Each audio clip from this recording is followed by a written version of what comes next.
ไม่ไปเล่นที่อื่นไปไม่ไกลๆไม่ได้ก็ไม่เอาแล้วฉันก็คงไม่รอแล้วถ้าจะไม่ใช่ก็ไม่ต้องฝืนต่อไปอยู่ทำไม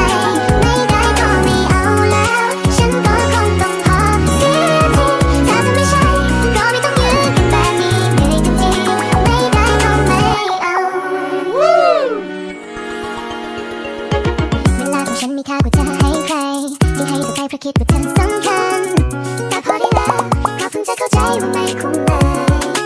บางทีผ่านมาก็ให้จบไปแล้วกันมันไม่มีใครยังไงก็ไปสักวันไม่รู้สนุกไหมไปเล่นที่อื่นไปไกลๆไม่